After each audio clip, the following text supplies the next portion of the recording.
Resolution বাতিল করা হলো কেন পঞ্চায়েত সচিব জবাব চাই।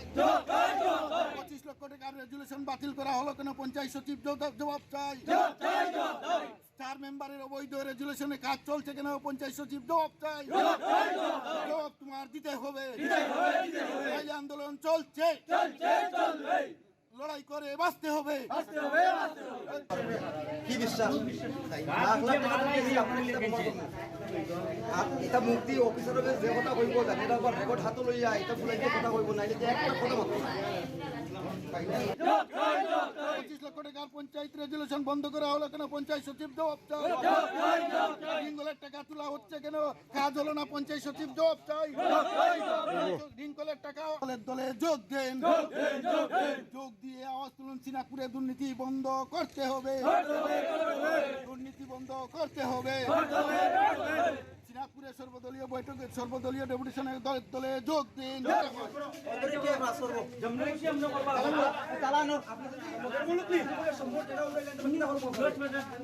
পঞ্চায়েত মিটিং করার পরে অবৈধ মিটিং করি আর পঞ্চায়েত ক্যান্সেল করে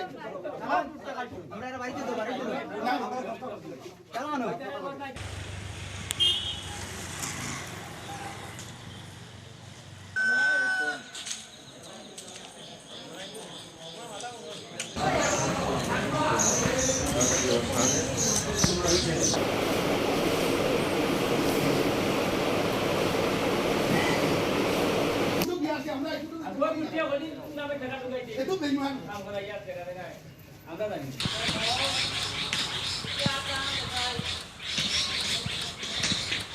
আপনারা কিন্তু আইনের পক্ষে খান তাহতা সাথে ছাড়া যাইতো নাই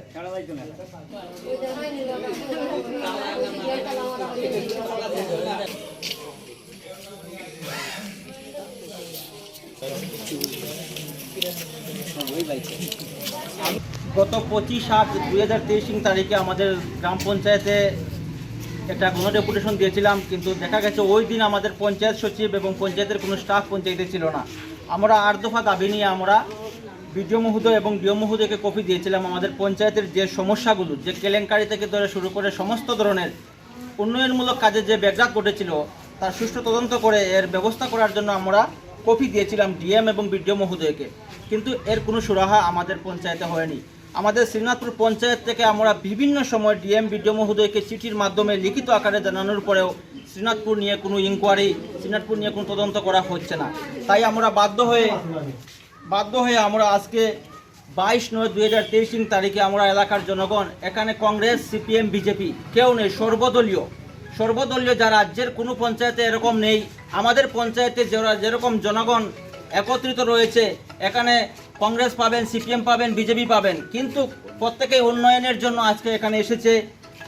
আমরা আজকে 9 দফা দাবি নিয়ে আমাদের এই গ্রাম পঞ্চায়েতে আমরা পঞ্চায়েত সচিবের নিকট কিছু দাবি তুলে ধরেছি।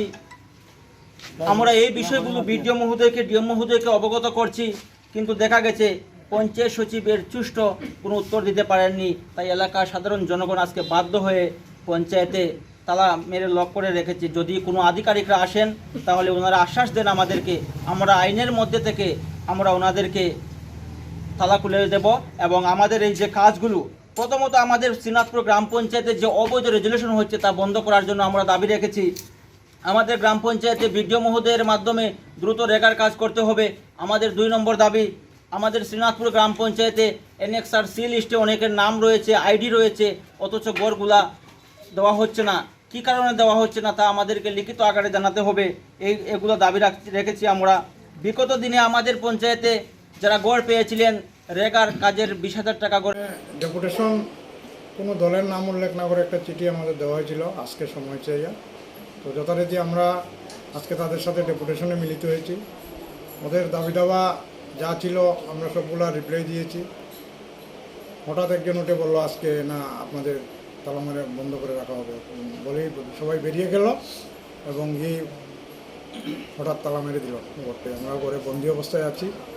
আমরা বিষয়টি যথারীতি আমাদের ঊর্ধ্বতন কর্তৃপক্ষ বিডিও মহোদয়কে জানিয়েছি, এক্সটেনশন অফিসারকে জানিয়েছি।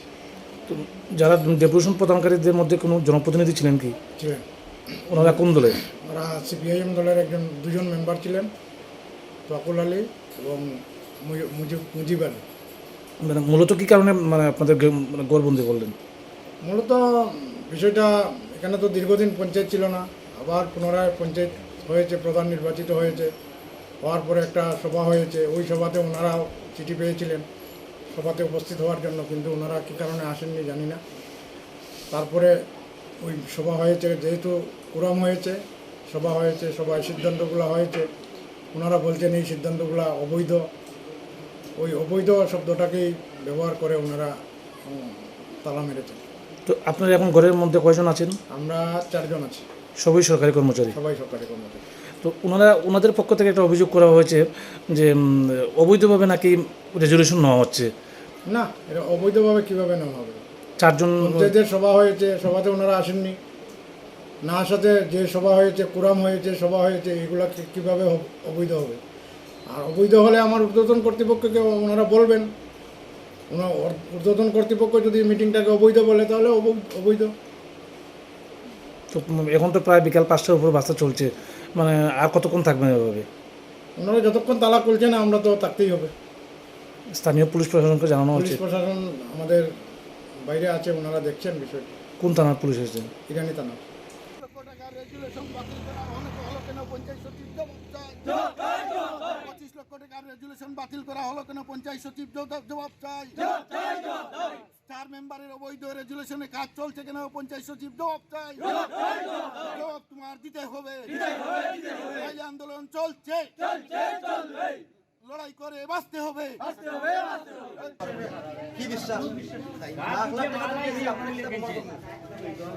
এটা মুক্তি অফিসার যে কথা কইব জানি এটা রেকর্ড হাতত লইয়া এটা ফুলাইতে কথা কইব না, এটা একটা কথা মাত্র